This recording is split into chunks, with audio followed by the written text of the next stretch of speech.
ಮಾತರ್ಮೇ ಮಾತರಿಶ್ವನ್ನ ಪಿತರತುಲಗುರೋ ಭ್ರಾತರಿಷ್ಟಾಪ್ತಬಂಧೋ ಸ್ವಾಮಿನ್ನ ಸರ್ವಾಂತರಾತ್ಮನ್ನ ಜರ ಜರಯಿತರ್ಜನ್ಮ ಮೃತ್ಯಾಮಯಾನಾಂ ಗೋವಿಂದೇ ದೇಹಿ ಭಕ್ತಿಂ ಭವತಿ ಚ ಭಗವನ್ ಊರ್ಜಿತಾಂ ನಿರ್ನಿಮಿತ್ತಾಂ ನಿರ್ವ್ಯಾಜಾಂ ನಿಶ್ಚಲಾಂ ತದ್ಗುಣಗಣ ಬೃಹತೀಂ ಶಾಶ್ವತೀಮಾಶುದೇವ ನಾರಾಯಣಂ ನಮಸ್ಕೃತ್ಯ ನರಂ ಚೈವ ನರೋತ್ತಮಂ ದೇವೀಂ ಸರಸ್ವತೀಂ ವ್ಯಾಸಂ ತತೋ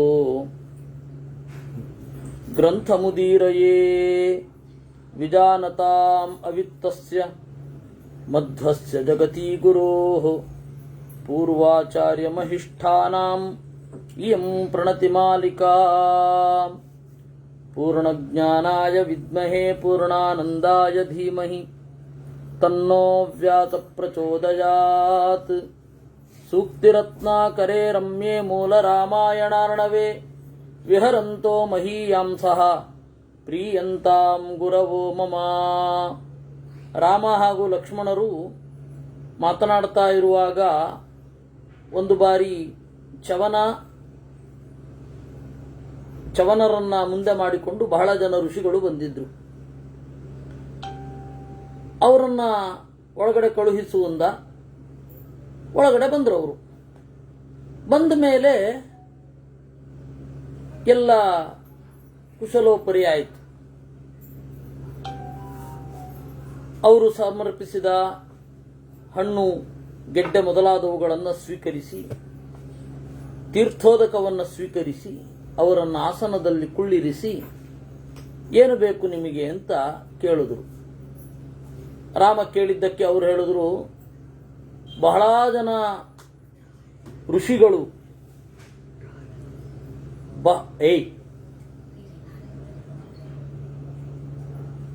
ಬಹಳ ಜನ ಋಷಿಗಳು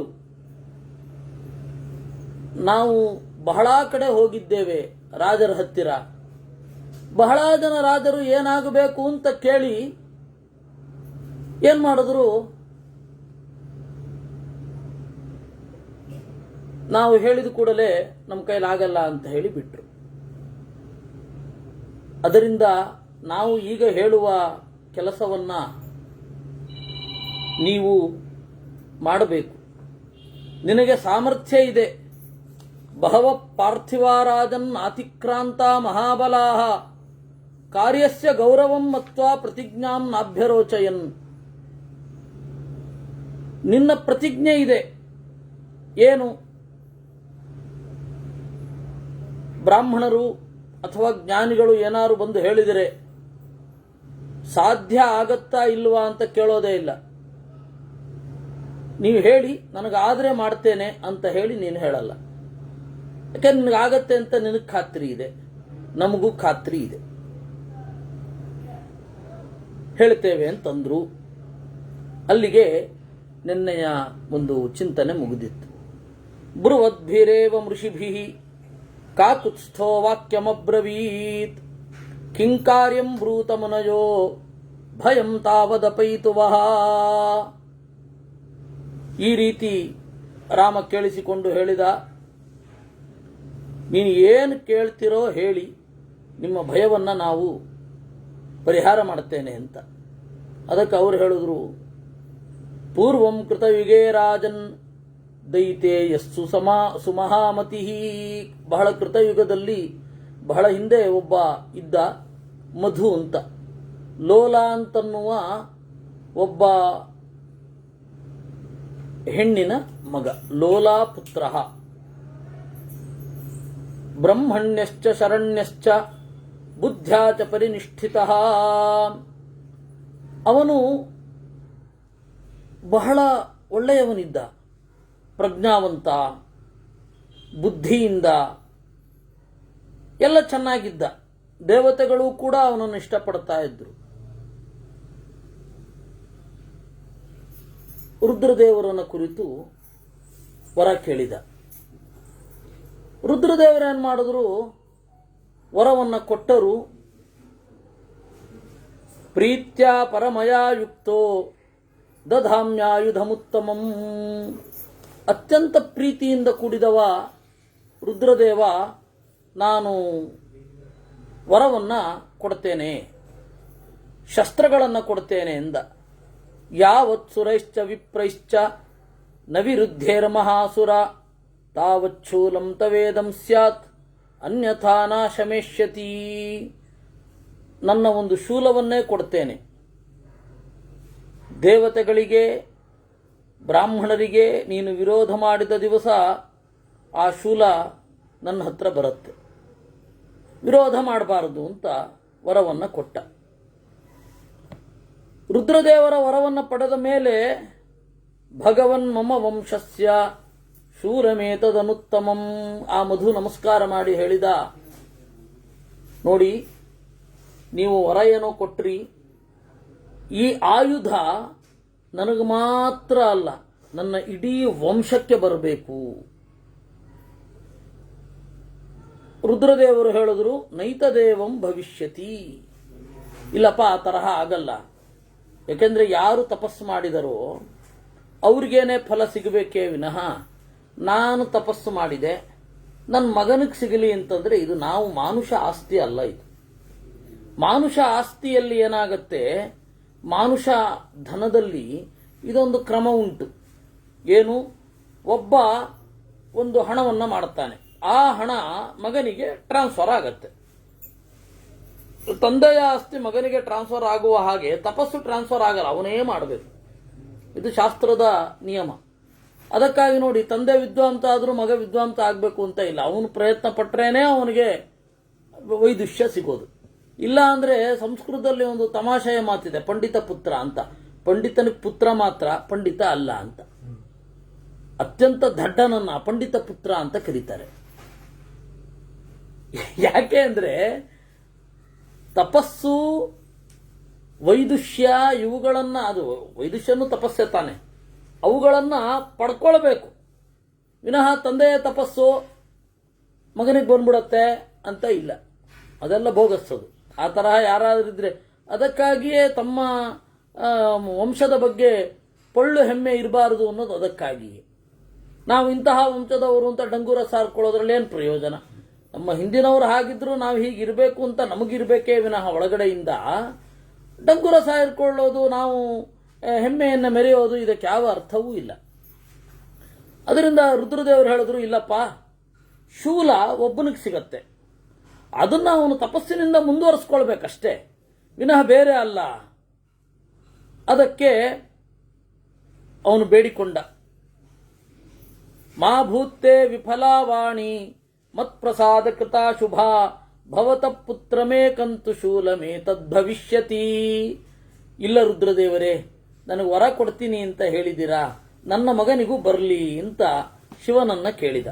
ಅದಕ್ಕೆ ಶಿವ ಹೇಳ್ದ, ನೀನು ಇಷ್ಟೊಂದು ಕೇಳ್ತಾ ಇದೆಯಪ್ಪ ಆಶುತೋಷ, ಬೇಗ ವರವನ್ನು ಕೊಡುವವ. ಆಯ್ತಪ್ಪ, ನೀನು ಇಷ್ಟೊಂದು ಹೇಳ್ತಾ ಇದೆಯಾ, ನಿನ್ನ ಮಗನಿಗೆ ಮಾತ್ರ ಇರಲಿ, ನೀನು ಇಡೀ ವಂಶ, ಇಡೀ ಒಂದು 10 ತಲೆಮಾರಿಗೂ ಕೂಡ ಈ ಶೂಲ ಇರಲಿ ಅಂತ ಹೇಳಿ ನಾನು ಹೇಳೋಲ್ಲ ಅಂತ ಅಲ್ಲಿಗೆ ಬಂದ. ಏವಂ ರುದ್ರಾದ್ವರಂ ಲಬ್ಧ್ವಾ, ಆದ್ರೆ ಒಂದು ಷರತ್ತು ಅಂದ, ಯಾವತ್ ಕರಸ್ಥ ಶೂಲೋಯಂ ಭವಿಷ್ಯತಿ ಸುತಸ್ಯತೆ ಅವಧ್ಯ ಸರ್ವಭೂತಾನಾಂ ಶೂಲಹಸ್ತೋ ಭವಿಷ್ಯತಿ. ಎಲ್ಲಿಯ ತನಕ ನಿನ್ನ ಮಗನ ಹತ್ತಿರ ಶೂಲ ಇರುತ್ತೋ ಅವನು ಅವಧ್ಯನಾಗ್ತಾನೆ. ಅವನು ಸತ್ ಕೂಡಲೇ, ಶೂಲ ಇರದೆ ಸತ್ತಾಗ ಅವನು ಮತ್ತೆ ಆ ಶೂಲವನ್ನು ಕಳ್ಕೊಳ್ತಾನೆ, ಮುಂದಿನವ್ರಿಗೆ ಅದಿರಲ್ಲ. ಈ ರೀತಿ ಮಧು ವರವನ್ನು ಪಡೆದ. ತಸ್ಯ ಪತ್ನಿ ಮಹಾಭಾಗ ಪ್ರಿಯಾ ಕುಂಭೀನ ಸೀತಿಯ ವಿಶ್ವಾವಸೋರಪತ್ಯಂ ಸಾಪ್ಯನಲಾಯಾಂ ಮಹಾಪ್ರಭಾ. ಅವನು ಒಳ್ಳೆ ಮಗನನ್ನ ಪಡೆದ, ಅವನ ಹೆಸರು ಲವಣ ಅಂತ. ಬಾಲ್ಯಾತ್ ಪ್ರಭೃತಿ ದುಷ್ಟಾತ್ಮ ಪಾಪಾನ್ಯೇವ ಸಮಾಚರತ್. ಈ ಮಧುವಿನ ಮಗ ಲವಣ, ಸಿಹಿಯ ಮಗ ಉಪ್ಪು ಅಂತ ಹೇಳಿದ ಹಾಗೆ. ಮಧು ಸಿಹಿ, ಲವಣ ಉಪ್ಪು, ಸಿಹಿಯ ಮಗ ಉಪ್ಪು. ಹಾಗೇ ಇದ್ದ. ತಂದೆ ಎಷ್ಟು ಒಳ್ಳೆಯವನಾಗಿದ್ನೋ ತದ್ವಿರುದ್ಧ ಮಗ ಪಾಪವನ್ನೇ ಮಾಡಿದ. ದುರ್ವಿನೀತನಾಗಿ ಮಧು ಏನು ಮಾಡಿದ, ಮಧುಸ್ಸ ಶೋಕ ಮಾಪೇದೆ ನಚೈನಂ ಕಿಂಚಿದಬ್ರವೀತ್.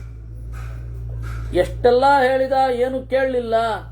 ಎಷ್ಟೋ ಜನ ತಂದೆಯಂದಿರು ಮಗನನ್ನ ತಿದ್ದಲಿಕ್ಕೆ ಕೂಡ ಹೋಗಲ್ಲ, ಸುಮ್ಮನ ಮೌನದಿಂದ ದುಃಖವನ್ನು ಅನುಭವಿಸಿ ಕಡೆಗೊಮ್ಮೆ ಸತ್ತು ಹೋಗ್ತಾರೆ. ಸಪ್ರಭಾವೇಣ ಶೂಲಸ್ಯ ಲೋಕಂ ಪ್ರವಿಷ್ಟೋ ವರುಣಾಲಯಂ ಶೂಲಂ ನಿವೇಶ್ಯ ಲವಣೆ ವರಂ ತಸ್ಮೈ ನ್ಯವೇದಯತ್. ಕಡೆಗೆ ನಾನು ಸಾಯುವ ಮೊದಲು ನಿನಗೊಂದು ಸಂಗತಿ ಹೇಳಬೇಕು ನೋಡಪ್ಪ, ಈ ಶೂಲ ಸದಾಶಿವನದ್ದು, ಇದಕ್ಕೆ ಅವಮಾನ ಮಾಡಬೇಡ ಅಂತ ಹೇಳಿದ, ಸತ್ತು ಹೋದ. ಸಪ್ರಭಾವೇಣ ಶೂಲಸ್ಯ, ಇವನಿಗೆ ಲವಣನಿಗೆ ನನ್ನ ದುಷ್ಟತನಕ್ಕೆ ಸಿಕ್ಕ ಲೈಸೆನ್ಸ್ ಇದು ಅಂತ ಅಂದುಕೊಂಡ. ಅಹೇರಿವ ಪಯಪೋಷಃ ವಿಷಾಯೈವ ಹಿ ನಾನ್ಯಥ ಅಂತ ಸುಭಾಷಿತ.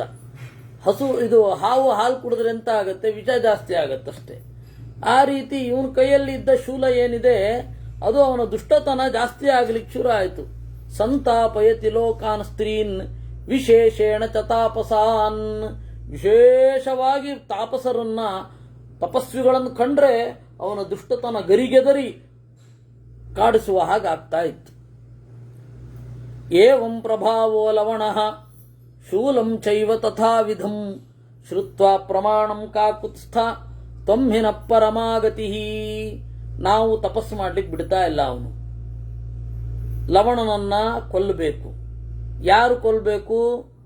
ರಾವಣನನ್ನ ಕೊಂದ ನಿನ್ನನ್ನೇ ಮೊರೆ ಹೊಕ್ಕಬೇಕು. ರಾವಣನಂತೆಯೇ ಲವಣ, ಅವನನ್ನು ಕೊಲ್ಲಬೇಕು.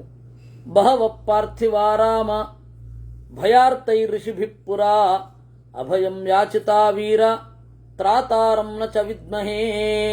ಬಹಳ ಜನ ದೊರೆಗಳನ್ನು ನಾವು ಕಾಂಟ್ಯಾಕ್ಟ್ ಮಾಡಿ ದಯವಿಟ್ಟು ನಮಗೊಬ್ಬ ಶರಣರಾಗಿ ನಮಗೆ ಲವಣನನ್ನು ಕೊಂದು ಕೊಡಿ ಅಂತ ಬಹಳ ಜನರನ್ನ ಕೇಳಿದೆವು. ಅವರು ಹೇಳಿದ್ರು, ನಮ್ಮ ಕೈಯಲ್ಲಿ ಲವಣ ನುಂಗಲಾಗದ ತುತ್ತು ಅಂತ. ತೇವಯಂ ರಾವಣಂ ಶ್ರುತ್ವಾ ಹತಂ ಸಬಹಲವಾಹನಂ. ಅದರಿಂದ ರಾವಣನನ್ನ ಕೊಂದೆ ನೀನು ಅಂತ ಗೊತ್ತಾಯಿತು. ರಾವಣನನ್ನ ಕೊಂದವನು ಲವಣನನ್ನು ಕೊಲ್ಲಬಲ್ಲ ಅಂತ ಹೇಳಿ ನಿನ್ನ ಬಳಿ ಬಂದಿದ್ದೇವೆ. ಇದೇ ನಮ್ಮ ಅಹವಾಲು ಅಂತಂದ್ರು. ಇಲ್ಲಿಗೆ 61ನೆಯ ಸರ್ಗ ಮುಗಿದಿದೆ. ತಥೋಕ್ತೆ ತಾನ್ ಋಷೀನ್ ರಾಮಃ ಪ್ರತ್ಯುವಾಚ ಕೃತಾಂಜಲಿ ಕಿಮಾಹಾರ ಕಿಮಾಚಾರೋ ಲವಣಕ್ವಚ ವರ್ತತೆ. ಅದಕ್ಕೆ ದೇವರು ಕೇಳದಂತೆ, ಅವನು ಏನ್ ತಿಂತಾನೆ, ಹೇಗಿರ್ತಾನೆ, ಅದ್ರ ಬಗ್ಗೆ ಹೇಳಿ ಇಂದ ಅಲ್ವಾ. ಸುತ್ತಮುತ್ತಲಿನ ಪರಿಸರವನ್ನು ಸ್ಟಡಿ ಮಾಡಿ ಅಲ್ವಾ ಕೊಲ್ಬೇಕಾದದ್ದು. ಏನು ಅಂತ ಕೇಳಿದ. ಸರ್ವಜ್ಞನಾದರೂ ಕೇಳಿದ. ರಾಮನ ಮಾತನ್ನ ಕೇಳಿ ಲವಣ ಹೇಗೆ ಬೆಳೆದ ಅಂತ ಹೇಳಿದ್ರು. ಆಹಾರ ಸರ್ವಸತ್ವಾನಿ ವಿಶೇಷೇಣ ಚತಾಪಸಾಹ. ಎಲ್ಲ ಪ್ರಾಣಿಗಳು ಅವನ ಆಹಾರ. ಇಂಥದ್ದು ನಿಷಿದ್ಧ, ಇಂಥದ್ದು ಸ್ವೀಕಾರಾರ್ಹ ಅಂತಿಲ್ಲ. 4 ಕಾಲು ಇದೆ, ಜೀವ ಇದೆ ಅಂದ್ರೆ ಸಾಕು ಅವನ ಆಹಾರ. ಯಾಕೆಂದ್ರೆ ಎಷ್ಟೋ ಪ್ರಾಣಿಗಳ ಮಾಂಸವನ್ನು ತಿನ್ಲಿಕ್ಕಾಗಲ್ಲಂತೆ.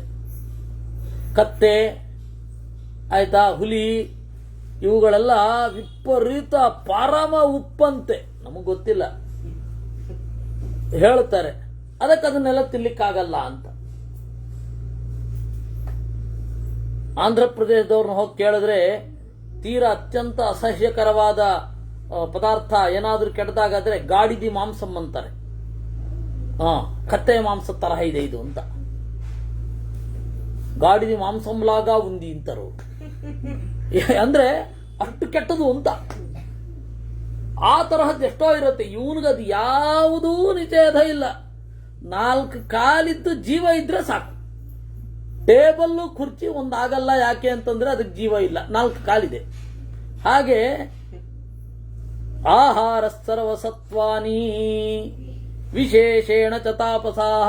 ವಿಶೇಷವಾಗಿ ತಪಸ್ವಿಗಳು ಬಹಳ ಪ್ರಿಯ ಅವನಿಗೆ. ತಪಸ್ವಿಗಳನ್ನು ಕಂಡ್ರೆ ತಿಂದು ಬಿಡ್ತಾ ಇದ್ದ. ಈ ವಿವೇಕಾನಂದರು ಒಂದ್ ಕಡೆಗೆ ಒಂದು ಕಥೆ ಹೇಳ್ತಾರೆ. ಅವರು ಕ್ರಿಶ್ಚಿಯನ್ನರ ಈ ಮತಾಂತರದ ಹಪಹಪಿ ಎಷ್ಟಿರುತ್ತೆ ಅನ್ಲಿಕ್ಕೆ, ಒಬ್ಬ ಕಳಿಸಿದ ಸೌತ್ ಆಫ್ರಿಕಾದ ಯಾವುದೋ ಒಂದು ಕಡೆಯ ಹಳ್ಳಿಗೆ. ಅವನು ರಿಪೋರ್ಟೇ ಇಲ್ಲ ಪಾದ್ರಿಯದ್ದು. ಅವರ ಮೇಲಿನ ಅಧಿಕಾರಿ ಹೋದ. ಎಲ್ಲ ನೋಡಿದ ಕೂಡಲೇ ಸುತ್ತಕೊಂಡ್ರು. ಇವನಿಗೆ ಸಂತೋಷ ಆಯಿತು. ಜನಾನುಗ್ರಹ ಸಂಪಾದನೆ ಮಾಡಿದ್ದಾನೆ, ಜನಾನುರಾಗಗೊಂಡಿದ್ದಾನೆ, ಜನಾನುರಾಗ ಸಂಪಾದಿಸಿದ್ದಾನೆ ಅಂತ ಹೇಳಿ ಅವನು ಕೇಳಿದ, ಹೌ ಈಸ್ ಮೈ ಬ್ರದರ್ ಅಂತಂದ. ಹಿ ವಾಸ್ ಟೇಸ್ಟಿ ಅಂದ್ರಂತವ್ರು, ತಿಂದುಬಿಟ್ಟಿದ್ರು ಅವರು. ಹಾಗೆ ಇಂಥ ಪ್ರಾಣಿಗಳು ಅಂಥ ಪ್ರಾಣಿಗಳು ಅಂತಿಲ್ಲ. ವಿಶೇಷವಾಗಿ ತಪಸ್ವಿಗಳು ಅಂದ್ರೆ ಪರಮ ಪ್ರೀತಿ, ಎಲ್ಲ ತಿಂದು ಬಿಡ್ತಾ ಇದ್ದ, ತಿಂತಾನವನು. ಆಚಾರೋ ರೌದ್ರತಾ ನಿತ್ಯಂ ವಾಸೋ ಮಧುವನೆ ತಥಾ. ಅವನ ಆಚಾರ ಏನು ಅಂತಂದ್ರೆ ಬೀಭತ್ಸವಾದ ಯಾವುದೂ ಅವನ ಆಚಾರ, ಕೋಪಿಷ್ಠವಾದ ಯಾವುದೂ ಅವನ ಆಚಾರ. ವಾಸೋ ಮಧುವನೆ ತಥಾ, ಇಂಥವನು ಮಧುವನದಲ್ಲಿ ವಾಸ ಮಾಡಿದ್ದಾನೆ. ಅವನು ಪ್ರಾಣಿಗಳ ತಳಿಯನ್ನೇ ಉಳಿಸಿಲ್ಲ, ಎಷ್ಟೋ ಪ್ರಾಣಿಗಳ ತಳಿಯನ್ನ, ಸಿಂಹ, ವ್ಯಾಘ್ರ, ಜಿಂಕೆ, ಪಕ್ಷಿಗಳನ್ನು ತಿಂದುಬಿಟ್ಟಿದ್ದಾನೆ, ಮನುಷ್ಯರನ್ನು ತಿಂದುಬಿಟ್ಟಿದ್ದಾನೆ. ದಿವಸ ಆಗಬೇಕು ಇವರೆಲ್ಲ ಅವನಿಗೆ, ಯಾವಾಗಲೂ ಒಮ್ಮೊಮ್ಮೆ ಅಲ್ಲ, ರೊಟೀನ್ ಅಲ್ಲ. ಆ ರೊಟೀನ್ ಅಂತನ್ನುವ ಪದ್ಧತಿಯೇ ಇಲ್ಲ. ಎಲ್ಲ ಆಹಾರವನ್ನ ಎಲ್ಲ ಸಮಯದಲ್ಲಿ ಎಲ್ಲ ದಿನವೂ ತಿಂತಾನೆ. ಹೀಗಿದ್ರೆ ಯಾವ ಪ್ರಾಣಿ ಉಳಿಬೇಕು ಹೇಳಿ? ತತೋಂತರಾಣಿ ತತ್ವಾನಿ ಸ್ವಾದತೆ ಸ್ವದತೆ ಸಮಹಾಬಲ ಸಂಹಾರೇ ತಮನುಪ್ರಾಪ್ತೆ ವ್ಯಾಧಿತಾಸ್ಯ ಇವಾಂತಕಃ. ಒಂದು ಚೂರು ಬಿಡುವಿಲ್ಲ ಅವನು ತಿನ್ನೋದಕ್ಕೆ, ಬಿಡುವೇ ಇಲ್ಲ, ತಿಂತಾನೇ ಇರ್ತಾನೆ. ಹೇಗೆ ಅಂತ ಹೇಳಿದ್ರೆ, ಅವ್ರು ಯಾರೋ ಕೇಳಿದ್ರಂತೆ, ಏನ್ರಿ ನಿಮ್ಮನಲ್ಲಿ ಯಾವಾಗಲೂ ಕುರುಕುಲು ತಿಂಡಿ ತಿಂತಾ ಇರ್ತಾರಲ್ಲ, ಯಾವಾಗ ನಿಲ್ಲಿಸ್ತಾರೆ ಊಟ ಮಾಡುವಾಗ ಅಂದ್ರಂತೆ ಇನ್ನೊಬ್ರು. ಹಾಗೆ ನಿರಂತರ ತಿನ್ನಾಟ, ನಿಲ್ಲಿಸ್ತಾನೆ ಇಲ್ಲ. ಅದರಿಂದ ನಾವು ಭಯಗೊಂಡಿದ್ದೇವೆ. ರಾಘವ ನೀನು ಬರಬೇಕು. ತಚ್ಛ್ರುತ್ವಾ ರಾಘವೋ ವಾಕ್ಯಂ ಉವಾಚ ತಮಃ ಮುನೀನ್ ಘಾತಯಿಷ್ಯಾಮಿ ತದ್ರಕ್ಷೋ ವ್ಯಪಗಚ್ಚತು ವೋ ಭಯಂ. ಇದನ್ನ ಕೇಳಿ ರಾಮ ಹೇಳಿದ, ಏನು ಚಿಂತೆ ಮಾಡಬೇಡಿ, ರಾಕ್ಷಸನನ್ನು ಕೊಲ್ತೇನೆ. ಪ್ರತಿಜ್ಞಾಯ ತದಾ ತೇಷಾಂ ಮುನೀನಾಂ ಉಗ್ರತೆ ದತಾಂ ಸಭ್ರಾತೃನ್ ಸಹಿತಾಂತರವಾನ್ ಉವಾಚ ರಘುನಂದನಃ. ಈ ರೀತಿ ಪ್ರತಿಜ್ಞೆ ಮಾಡಿ ರಾಮ ತನ್ನ ತಮ್ಮಂದ್ರನ್ನೆಲ್ಲ ಕರೆದ, ಬನ್ನಿ ಇಲ್ಲಿ ಅಂತ. ಎಲ್ಲ ರಾಮ, ಲಕ್ಷ್ಮಣ, ಭರತ, ಶತ್ರುಘ್ನ 3 ಜನ ಬಂದಾಗ, ನಿಮ್ಮ ಹತ್ರ ಒಂದು ಅಂಶ ಮುಂದೆ ಇಡ್ತೇನೆ. ಕೋಹಂತ ಲವಣಂ ವೀರ ಕಸ್ಯಾಂಶಸ್ಸ ವಿಧೀಯತಾಂ. ಲವಣನನ್ನ ಯಾರು ಕೊಲ್ತೀರಾ? ಈಗ ತಾನೇ ಇವರೆಲ್ಲ ಹೇಳಿದ್ದಾರೆ, ಕೇಳಿದ್ದೀರಾ? ಯಾರು ಕೊಲ್ತೀರಾ? ಕಸ್ಯ ಅಂಶಃ, ಯಾರ ಭಾಗ ಇದು, ಯಾರ ತುಂಡು ಅಥವಾ ಯಾರ ತುತ್ತು ಹೇಳಿ ಅಂದಾಗ ಭರತ ಅಹಮೇನಂ ವಧಿಷ್ಯಾಮಿ ಮಮಾಂಶಸ್ಸ ವಿಧೀಯತಾಂ. ಅವನು ಎದ್ದ, ದೇವರೇ ಆಪ್ಷನ್ ಕೊಟ್ಟಿದ್ದ. ಭರತಸ್ಯ ಮಹಾಬಾಹೋ ಶತ್ರುಘ್ನಸ್ಯ ಚ ಧೀಮತಃ. ಒಂದೋ ಭರತ ಒಂದೋ ಶತ್ರುಘ್ನ, ಅಂದ್ರೆ ಲಕ್ಷ್ಮಣನನ್ನು ದೂರ ಇಟ್ಟ, ಇಬ್ಬರಲ್ಲಿ ತೀರ್ಮಾನ ಆಗಬೇಕು. ಅದಕ್ಕೆ ಭರತ ಎದ್ದು ನಿಂತ, ನಾನು ಕೊಲ್ತೇನೆ, ಮಮಾಂಶ ಸಂವಿಧೀಯತಾಂ. ಆಗ ರಾಮ ಗಂಭೀರವಾಗಿ ಕೇಳ್ತಾ ಇದ್ದಾಗ ಶತ್ರುಘ್ನ ಎದ್ದ. ಲಕ್ಷ್ಮಣ ವರಜಸ್ಥಸ್ಥೌ ಹಿತ್ವಾ ಸೌವರ್ಣ ಮಾತನಂ. ನಮಸ್ಕಾರ ಮಾಡಿ, ಕೃತಕರ್ಮ ಮಹಾಬಾಹು ಮಧ್ಯಮೋ ರಘುನಂದನೇ. ನಮ್ಮ ಎರಡನೆಯ ಅಣ್ಣ ಶ್ರೀಮಾನ್ ಲಕ್ಷ್ಮಣ, ಅವನು ಕಾಡಿನಲ್ಲಿ ರಾಮನಿಗೆ ಸೇವೆ ಸಲ್ಲಿಸಿದ್ದಾನೆ. ಆರ್ಯೇಣ ಹಿ ಪುರಾಚೂನ್ಯಾತ್ವಯೋಧ್ಯ ಪರಿಪಾಲಿತ. ಇನ್ನು ನನ್ನ 3ನೆಯ ಅಣ್ಣ ಭರತ ನಂದಿಗ್ರಾಮದಲ್ಲಿ ವಾಸ ಮಾಡ್ತಾ ರಾಮನ ಸ್ಥಾನವನ್ನು ತುಂಬಿದ್ದಾನೆ, ಬಹಳ ದುಃಖಗಳನ್ನು ಅನುಭವಿಸಿದ್ದಾನೆ. ಒಂದು ದಿವಸವೂ ಕೂಡ ಭರತ ಸುಖವನ್ನು ಅನುಭವಿಸಲಿಲ್ಲ. ಆ ಸಂದರ್ಭದಲ್ಲಿ ನೆಲದ ಮೇಲೆ ಮಲಗುತ್ತಾ ಇದ್ದ ರಾಜ, ಅವನು ನೆಲದ ಮೇಲೆ ಮಲಗುತ್ತಾ ಇದ್ದ, ಮುನಿಗಳಂತೆ ಆಹಾರವನ್ನ ಸ್ವೀಕಾರ ಮಾಡ್ತಾ ಇದ್ದ. ಬಂದದ್ದನ್ನೆಲ್ಲವನ್ನೂ ಕೂಡ ರಾಮನ ಪಾದುಕೆಗಳ ಮುಂದೆ ಇಟ್ಟು ಸಮರ್ಪಣೆ ಮಾಡಿ ಮುಂದೆ ಅದನ್ನ ಬೇರೆಯವರಿಗೆ ಕೊಡ್ತಾ ಇದ್ದ, ತಾನು ಸ್ವೀಕರಣೆ ಮಾಡ್ತಾ ಇಲ್ಲ. ಅದರಿಂದಾಗಿ ಇವರೆಲ್ಲ ಸೇವೆ ಮಾಡಿದ್ದಾರೆ, ನಾನು ಇದೊಂದು ಕೆಲಸವನ್ನ ಮಾಡುತ್ತೇನೆ. ಸಾರ್ಥ ಶತ್ರುಘ್ನತಾ ಸ್ಯಾನ್ಮೇ. ನನಗೆ ನಮ್ಮಪ್ಪ ಶತ್ರುಘ್ನ ಅಂತ ಹೆಸರಿಟ್ಟಿದ್ದಾರೆ, ಶತ್ರುಗಳನ್ನ ಕೊಲ್ಲುವವ ಅಂತ. ಕೊಲ್ಲದೆ ಹೋದ್ರೆ ಗತಿ ಏನು? ನಮ್ಮಪ್ಪ ಇಟ್ಟ ಹೆಸರು ಸಾರ್ಥಕ ಆಗಬೇಕು ಅಂತ ಹೇಳಿ ಒಬ್ಬನಿಗಾದ್ರೂ ಇರಬೇಕಲ್ಲ. ಅವನು ಹೇಳಿದ, ನಮ್ಮಪ್ಪ ಇಟ್ಟ ಹೆಸರು ಸಾರ್ಥಕ ಆಗಲಿ ಅಂತ.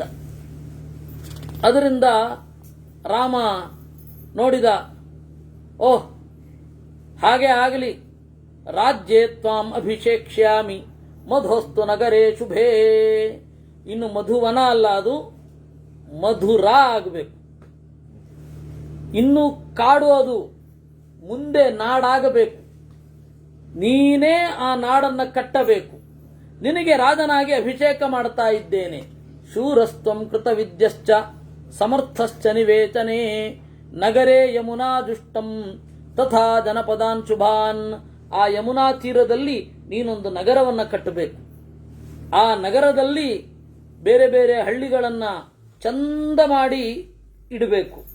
ಆ ನಗರ ಮತ್ತೆ ಹಳ್ಳಿಗಳು ಏನಿದೆ, ಆ ಹಳ್ಳಿಗಳ ಸೊಗಸಾದ ಒಂದು ಸಂಬಂಧವನ್ನು ನೀನು ಕ್ರಿಯೇಟ್ ಮಾಡಬೇಕು. ತನ್ಮೂಲಕ ನಗರವೊಂದನ್ನು ನಿರ್ಮಾಣ ಮಾಡಬೇಕು ಅಂದ. ಅದೇ ಮುಂದೆ ಮಧುರ ಅಂತಾಯ್ತು. ಕೃಷ್ಣ ಹುಟ್ಟಿದ್ದಲ್ಲೇ. ಅಂದ್ರೆ ರಾಮನಾಗಿದ್ದಾಗ ಕೃಷ್ಣನಾಗಿ ತಾನು ಹುಟ್ಟಬೇಕಾದ ನಗರವನ್ನು ದೇವರೇ ಚಿಂತನೆ ಮಾಡಿ ಕೊಟ್ಟುಬಿಟ್ಟಿದ್ದಾನೆ. ಅದಕ್ಕೆ ಕಾರಣ ಆಗಿದ್ದು ಶತ್ರುಘ್ನ. ರಾಜ್ಯಂ ಪ್ರಸಾದಿ ಧರ್ಮೇಣ ವಾಕ್ಯಂ ಮೇ ಯದ್ಯವೇಕ್ಷಸೆ ಉತ್ತರಂಚ ನ ವಕ್ತವ್ಯಂ ಶೂರವಾಕ್ಯಾಂತರೇ ಮಮ.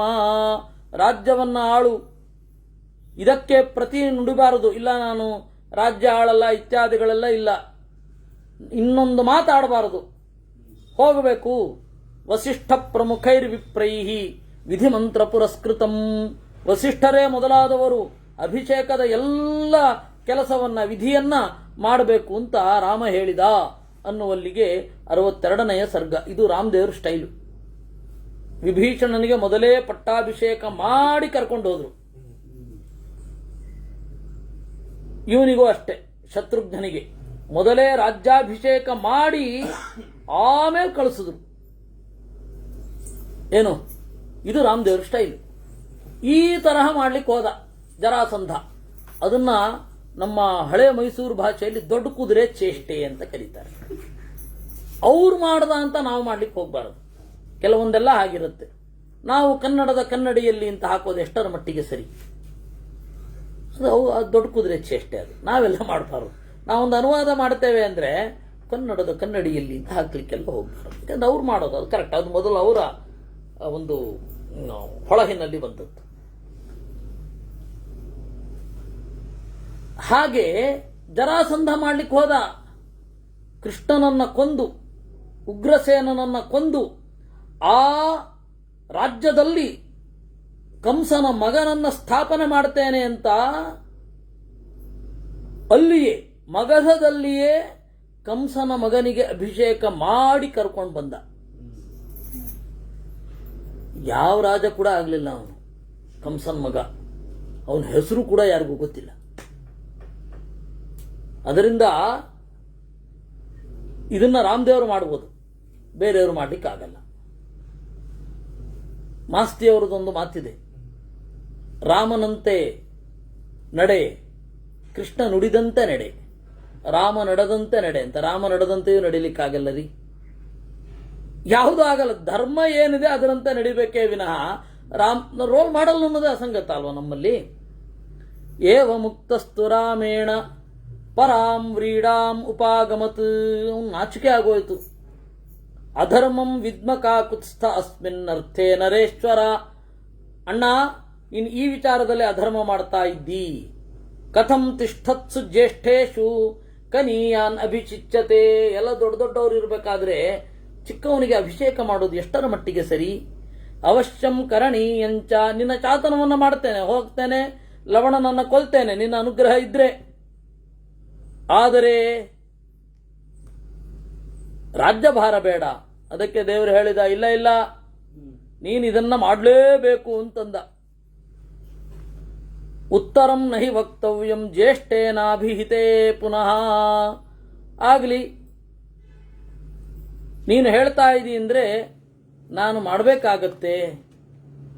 ನನ್ನ ಬಯಕೆ ಏನು ಅಂತಂದ್ರೆ ರಾಜ ಆಗೋದು ಬೇಡ, ನಿಮ್ಮ ಸೇವಕನಾಗಿ ಇರ್ತೇನೆ. ಅದಕ್ಕೆ ರಾಮ ಹೇಳಿದ ಶತ್ರುಘ್ನಿಗೆ, ಲಕ್ಷ್ಮಣನಿಗೆ, ನಾನು ಮಾಡುವವನೇ. ಲಕ್ಷ್ಮಣ, ಸಂಭಾರಾನಭಿಷೇಕಸ್ಯ ಆನಯಧ್ವಂ ತಮಾಹಿತಾ. ಅಭಿಷೇಕಕ್ಕೆಲ್ಲ ರೆಡಿ ಮಾಡು ಅಂದ. ಅದ್ಯೈವ ಪುರುಷ ವ್ಯಾಘ್ರಂ ಅಭಿಷೇಕ್ಷ್ಯಾಮಿ ರಾಘವಂ, ಇವತ್ತೇ ನಾನು ಅಭಿಷೇಕ ಮಾಡ್ತೇನೆ ಎಂದ. ಅದೇ ರೀತಿ ಪುರೋಹಿತರಾದ ವಸಿಷ್ಠರನ್ನ, ವೇದ ಪಾರಾಯಣ ದಕ್ಷರನ್ನ, ಮಂತ್ರಿಗಳನ್ನ ಎಲ್ಲರನ್ನ ಕರ್ಕೊಂಡು ಬಾ ಅಂದ. ಅದರಂತೆ ಅಭಿಷೇಕ ಆಯಿತು. ತಥೋಭಿಷೇಕೋ ವವೃಧೆ ಶತ್ರುಘ್ನಸ್ಯ ಮಹಾತ್ಮನಃ. ಸಂತೋಷ ಆಯಿತಂತೆ ಎಲ್ಲರಿಗೂ. ಪೌರಾಹ ಪ್ರಮುದಿತಾಶ್ಚಾಸನ್ ಬ್ರಾಹ್ಮಣಾಶ್ಚ ಬಹುಶ್ರುತಾ. ಎಲ್ಲ ಪಟ್ಟಣದವ್ರಿಗೂ ಖುಷಿ ಆಯಿತು. ಕೌಸಲ್ಯ, ಸುಮಿತ್ರ, ಕೈಕೇಯಿ ಎಲ್ಲರೂ ಕೂಡ ಸಂತೋಷಪಟ್ಟರು. ಎಲ್ಲ ಇನ್ನೂ ತಾಯಂದಿರೆಲ್ಲ ಇದ್ರು, ಎಲ್ಲ ತಾಯಂದಿರು ಇದ್ರು, ಸೀತೆ ಹೋದ ಮೇಲೂ ಇದ್ರು. ಅವರೆಲ್ಲರೂ ಸಂತೋಷಪಟ್ಟರು. ಓ, ಲವಣ ಇನ್ನು ಸತ್ತ ಅಂತ ಎಲ್ಲರೂ ಅಂದುಕೊಂಡ್ರು. ತಥೋಭಿಷಿಕ್ತಂ ಶತ್ರುಘ್ನಂ ಅಂಕಮಾರೋಪ್ಯ ರಾಘವ. ಆ ರಾಮ ಶತ್ರುಘ್ನನನ್ನ ತೊಡೆಯ ಮೇಲೆ ಕೂಡಿಸಿಕೊಂಡು ಒಂದು ಬಾಣವನ್ನ ಕೊಟ್ಟ. ಅಯಂ ಶರಸ್ತ್ವಮೋಘಸ್ತೆ ದಿವ್ಯ ಪರಪುರಂಜಯ. ನೋಡು, ನಾನೊಂದು ಬಾಣವನ್ನ ಕೊಟ್ಟಿದ್ದೇನೆ, ಆ ಬಾಣವನ್ನು ನೀನು ತೆಗೋ. ಯದಾ ಶೇತೆ ಮಹಾರ್ಣವೇ ಸ್ವಯಂಭೂರಜಿತೋ ದಿವ್ಯೋ ಯಮ್ನಾ ಪಶ್ಯನ್ ಸುರಾತುರಾಹ. ನಾರಾಯಣನಾಗಿದ್ದಾಗ ನಾನು ಸೃಷ್ಟಿಯ ಕಾಲದಲ್ಲಿ ನಿರ್ಮಾಣ ಮಾಡಿದ ಬಾಣ ಇದು. ಎಲ್ಲ ಬಲವನ್ನೂ ಒಳಗೊಂಡಿದೆ. ಅದೃಶ್ಯ ಸರ್ವಭೂತಾನಾಂ ತೇನಾಯಂ ಹಿ ಚರೋತ್ತಮಃ. ಸೃಷ್ಟಃ ಕ್ರೋಧಾಭಿಭೂತಾನ ಭೂತೇನ ವಿನಾಶಾರ್ಥಂ ದುರಾತ್ಮನೋಃ. ಮಧುಕೈಟಭರನ್ನ ಕೊಲ್ಲಲಿಕ್ಕೆ ಅಂತ ನಿರ್ಮಾಣ ಮಾಡಿದ ಬಾಣ. ಬಾಣ ಅಂದ್ರೆ ಅದಕ್ಕೆ ಮುಖ್ಯ ಪ್ರಾಣ ಅಭಿಮಾನಿ. ಬಾಣ ಅಂದ್ರೆ ಅದಕ್ಕೆ ಮುಖ್ಯ ಪ್ರಾಣ ಅಭಿಮಾನಿ. ಪಂಚಾತ್ಮಕೋ ಮಾರುತ ಏವ ಬಾಣ ಅಂತ. ಅದಕ್ಕೆ ವಾಲ್ಮೀಕಿಗಳು ಇಡೀ ಎಲ್ಲ ಕಡೆ ಹನುಮಂತ ಹಾರಿದ ಹೇಗೆ ರಾಮನ ಬಾಣದಂತೆ ಅಂತ ಹೇಳೋದು. ಯಾಕೆಂದ್ರೆ ಸುಂದರಕಾಂಡದಲ್ಲಿ ಹನುಮಂತನ ಮಾತು ಏನು? ಯಥಾ ರಾಘವ ನಿರ್ಮುಕ್ತ ಶರಶ್ವಸನ ವಿಕ್ರಮ ಗಚ್ಚೇತ್ ತದ್ವದ್ಗಮಿಷ್ಯಾಮಿ ಲಂಕಾಂ ರಾವಣ ಪಾಲಿತಾಂ ಅಂತ. ರಾಮ ಬಿಟ್ಟ ಬಾಣದ ಹಾಗೆ ನಾನು ಹೋಗ್ತೇನೆ ಅಂತ ವಾಲ್ಮೀಕಿಗಳು ಹಾಗೆ ಹೇಳಿದ್ದು ಎಷ್ಟು ಪರ್ಫೆಕ್ಟ್ ಅಂದ್ರೆ, ಆ ಹನುಮಂತನೇ ಬಾಣದ ಅಭಿಮಾನಿ. ಚಕ್ರದ ಅಭಿಮಾನಿ ದುರ್ಗೆ ಇದ್ದಾಳೆ, ಬಾಣದ ಅಭಿಮಾನಿಯಾಗಿ ಮುಖ್ಯ ಪ್ರಾಣ ಇದ್ದಾನೆ. ಶಂಖದ ಅಭಿಮಾನಿನಿಯಾಗಿಯೂ ಅವಳೇ ಇರೋದು. ಅದರಿಂದಾಗಿ ಶಂಖದಲ್ಲಿ ಅಭಿಷೇಕ ಮಾಡೋದು ಅಂದ್ರೆ ಲಕ್ಷ್ಮೀದೇವಿ ನಮ್ಮ ಪರವಾಗಿ ಅಭಿಷೇಕವನ್ನ ಅವನಿಗೆ ಮಾಡ್ತಾ ಇದ್ದಾಳೆ ಅಂತ. ನೈವೇದ್ಯ ಮಾಡೋದು ಶಂಖೋದಕದಲ್ಲಿಯೇ ಪ್ರೋಕ್ಷಣೆ ಮಾಡೋದು, ಲಕ್ಷ್ಮೀದೇವಿ ಶುದ್ಧ ಮಾಡ್ತಾ ಇದ್ದಾಳೆ ಇದನ್ನ ಅಂತ. ಹೀಗೆ ಪೂಜೆಯ ಪ್ರತಿಯೊಂದು ವಿಧಾನಗಳಿಗೂ ಬಹಳ ಒಳ್ಳೆಯ ಅನುಸಂಧಾನ ಇದೆ. ಮಾಡಿದ್ರೆ ಮಾತ್ರ ಹೃದಯ ತುಂಬಿ ಬರುತ್ತೆ ಅನುಸಂಧಾನ ಮಾಡಿದರೆ.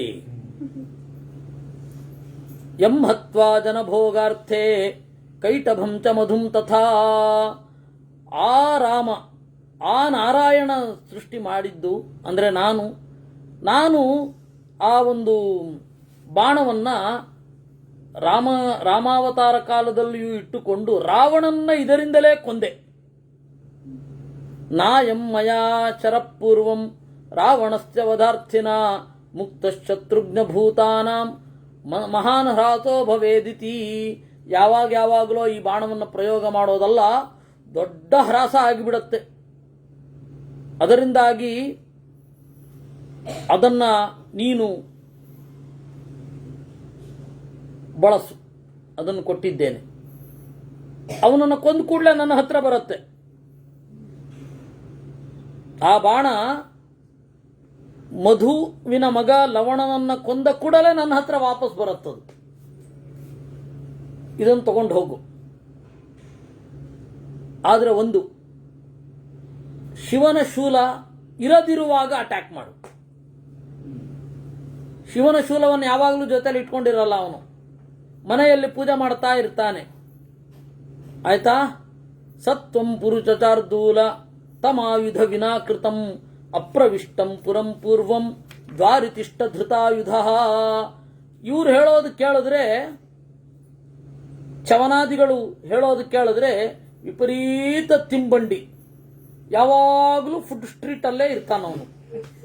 ಫುಡ್ ಸ್ಟ್ರೀಟ್ ಇರಲಿಲ್ಲ ಆಗ. ತಿಂಡಿಗಾಗಿ ಅರಣ್ಯದಲ್ಲೆಲ್ಲ ತಿರುಗಾಡ್ತಾ ಇದ್ದ. ಇಂತಹ ಪ್ರಾಣಿಯನ್ನ ತಿನ್ನಲ್ಲ ಅಂತಿಲ್ಲ, ಪ್ರತಿಯೊಂದು ಪ್ರಾಣಿಯನ್ನ ತಿಂತಾನೆ. ಅವನಿಗೆ ಒಂದು ನಂಜುಕೊಳ್ಳಿಕ್ಕೆ ವಿಶಿಷ್ಟ ರುಚಿ ಅಂತಂದ್ರೆ ತಾಪಸರು ಇರಲೇಬೇಕು, ಯಾರೊಬ್ಬ ತಪಸ್ವಿಯನ್ನು ಕೊಲ್ಲಲೇಬೇಕು ಅವನು. ಮತ್ತೆ ಎಲ್ಲ ಪ್ರಾಣಿ ಅದೇ ಹೇಳಿದ್ರಲ್ಲ, ಆಹಾರ ಸರ್ವಸತ್ವಾನಿ ಅಂತ ಹಿಂದೆ ಹೇಳಿದ್ರು. ಆಚಾರಂ ರೌದ್ರತಾಂ ವಿನ, ಆಚಾರೋ ರೌದ್ರತಾ ಸದಾ ಅಂತ. ಅದರಿಂದಾಗಿ ತಿಂತಾನೇ ಇರ್ತಾನೆ. ಅವಾಗ ಆ ಶೂಲವನ್ನು ಹಿಡ್ಕೊಂಡು ಹೋಗ್ಲಿಕ್ಕಿಲ್ಲ. ಬೆಳಗ್ಗೆ ಪೂಜೆ ಮುಗಿಸಿ ಹೊರಟ್ರೆ ರಾತ್ರಿ ತಿನ್ಕೊಂಡೇ ಒಟ್ಟಿಗೆ ಬರ್ತಾನೆ, ಅಥವಾ ಮಧ್ಯದಲ್ಲಿಯೂ ಬರಬಹುದು. ಅದನ್ನು ನೀನು ಸೂಕ್ಷ್ಮವಾಗಿ ಗಮನಿಸಿ, ಆಯುಧ ಇಲ್ಲದಾಗ ಕೊಲ್ಲು. ಅನ್ಯಥಾ ಕ್ರಿಯಮಾಣೇತು ಅವಧ್ಯಸ್ಥ ಭವಿಷ್ಯತಿ, ಇಲ್ಲಾಂದ್ರೆ ನಿನಗೆ ಕೊಲ್ಲಲಿಕ್ಕಾಗಲ್ಲ, ಹೊರಡು ಅಂತ ಹೇಳಿದ ಅನ್ನುವಲ್ಲಿಗೆ 63ನೆಯ ಸರ್ಗ. ಏವ ಮುಕ್ತ್ವಾ ತುಕಾಕುತ್ಸ್ಥಂ ಪ್ರಶಸ್ಯ ಚ ಪುನಃ ಪುನಃ ಪುನರೇವಾಪರಂ ವಾಕ್ಯಂ ಉವಾಚ ರಘುನಂದನಃ. ಆಮೇಲೆ ರಾಮ ಹೇಳಿದ, ನೀನೊಬ್ಬನೇ ಹೋಗೋದಲ್ಲ, ನಿನ್ನ ಜೊತೆಗೆ ಸೈನ್ಯವನ್ನು ಕಳಿಸ್ತೇನೆ. ಇಮಾನಿ ಅಶ್ವಸಹಸ್ರಾಣಿ ಚತ್ವಾರಿ, 4,000 ಕುದುರೆಗಳನ್ನು ತೆಗೆದುಕೊಂಡು ಹೋಗು. ರಥಾನಾಂ 2,000 ಚ, 2,000 ರಥಗಳನ್ನ, ಆಯ್ತಾ. 100 ಶ್ರೇಷ್ಠವಾದ ಆನೆಗಳು, ಅದು ಎಲ್ಲಾ ತರಹದ ಪರ್ಮಿಟೇಷನ್ ಕಾಂಬಿನೇಷನ್. ಭದ್ರ ಅಂತ ಒಂದು ಆನೆ ಹೆಸರು, ಮಂದ್ರ ಅಂತ ಒಂದು ಆನೆ ಹೆಸರು, ಅವೆರಡರ ಕ್ರಾಸ್ ಬ್ರೀಡು ಭದ್ರ ಮಂದ್ರ ಅಂತ. ಮೃಗ ಅಂತ ಒಂದು ಆನೆ, ಭದ್ರ ಅಂತ ಒಂದು ಆನೆ, ಅವೆರಡರ ಕ್ರಾಸ್ ಬ್ರೀಡು ಭದ್ರ ಮೃಗ ಅಂತ ಒಂದು ಆನೆ. ಈ ತರಹದ ಇದನ್ನ ಇದರಲ್ಲಿ ಹೇಳಿದ್ದಾರೆ ಹಿಂದೆ ಬಾಲಕಾಂಡದಲ್ಲಿ. ಹೌದು, ಬ್ರೀಡ್ಸ್ ಅವೆಲ್ಲ, ಅದರದ್ದು ಪರ್ಟಿಕ್ಯುಲರ್ ಗುಣಗಳೆಲ್ಲ ಇರುತ್ತೆ. ಕುದುರೆಗಳಲ್ಲಿ ಇವಾಗ ಹೇಗಿದೆಯೋ ಹಾಗೆ, ಈಗ ಕುದುರೆಗಳಲ್ಲಿ ಬೇಕಾಷ್ಟು ಇದೆ. ಆ ರೀತಿ ಬೇಕಾಷ್ಟು ತಳಿಗಳು, ಬೇರೆ ಬೇರೆ ಬೇರೆ ಬೇರೆ ಬೇರೆ ಬೇರೆ ತಳಿಗಳು. ಆ ಆನೆಗಳಲ್ಲಿಯೂ ಆ ತರಹದ ತಳಿ ಇದೆ. ಆ ಎಲ್ಲ ತಳಿಗಳ ಆನೆಯನ್ನ ಕೊಟ್ಟು ಕಳುಹಿಸಿದ. ಅದನ್ನ ವಾಲ್ಮೀಕಿ ರಾಮಾಯಣದಲ್ಲಿ ಬಾಲಕಾಂಡದಲ್ಲಿ ನಿರೂಪಣೆ ಮಾಡಿದ್ದಾರೆ. ಅಂತರಾಪಣವಿಚ್ಛಶ್ಚ ನಾನಾ ಪಣ್ಯೋಪಶೋಭಿತಾ ಅನುಗಚ್ಚಂತು ಕಾಕುತ್ಸ್ಥಂ ತಥೈವ ನಟ ನರ್ತಕಾ.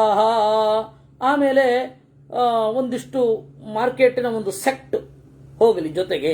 ಯಾಕೆಂದ್ರೆ ಹೊಸದಾಗಿ ನಗರವನ್ನು ಅಲ್ಲಿ ನಿರ್ಮಾಣ ಮಾಡಬೇಕು. ಅಂತಂದ್ರೆ ನಗರ ಬರಬೇಕು ಅಂದ್ರೆ ವ್ಯಾಪಾರ ಇರಬೇಕು. ವ್ಯಾಪಾರ ವಸ್ತುತಃ ನಗರ ಅನ್ನೋ ಶಬ್ದದಲ್ಲಿಯೇ ನಗಾಹ ಯತ್ರ ರೀಯಂತೆ, ರೀಂಗ್ ಕ್ಷಯೆ ಅಂತ ಧಾತು. ಎಲ್ಲಿ ಮರಗಳು ನಾಶವಾಗುತ್ತವೋ ಅದು ನಗರ.